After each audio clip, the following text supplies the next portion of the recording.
everyone, we are at the Samsung booth now at PAX East 2017, checking out some of the laptops that were shown at CES, but we weren't there to check them out.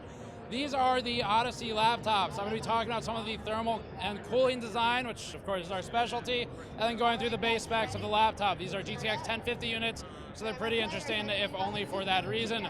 Before getting to that, this coverage is brought to you by Thermaltake and their Contact 12 silence cooler, which has AM4 mounting support. You can learn more about that in the link in the description below. So let's start with the black unit. There are two. There's a black and a white Odyssey unit. These are all 15-inch models behind me. There are also 17-inch models, which have some differences for internal specs as well.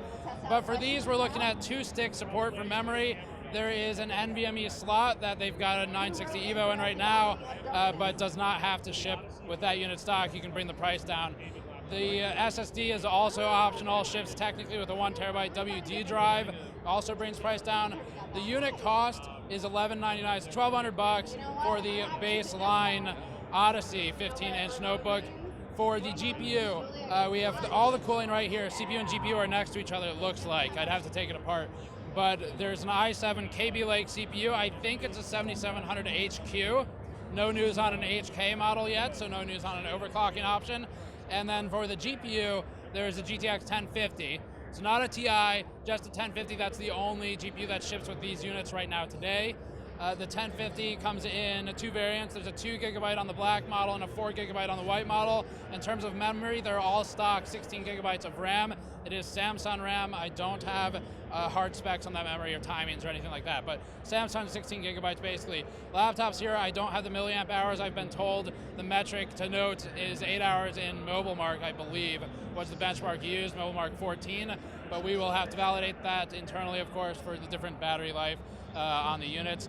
And other than that, the main thing to look at is the thermal. So this unit has the back pulled off. I think it's 4 screws to take the back off, which is really nice.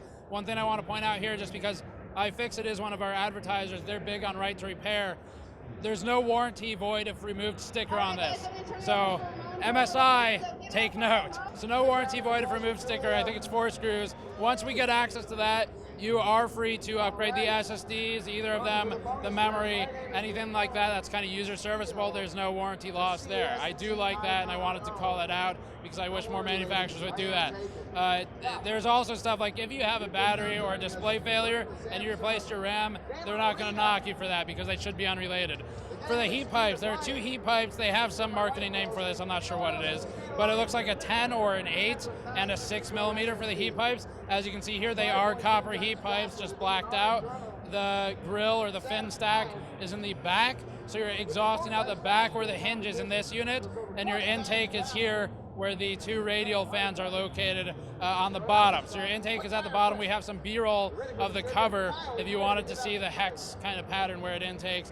I think that pretty much covers it. The rest of it's just an aluminum copper block as always. Copper cold plate, aluminum block, I believe. We'll take it apart later. But yeah, links in the description below for more information. $1,200 for the baseline model. Goes up from there. I think this is 14 or something like that. Check out the channel for more PAX coverage. Subscribe for more at patreon.com/gamersnexus. It helps out directly. Thank you for watching. I'll see you all next time.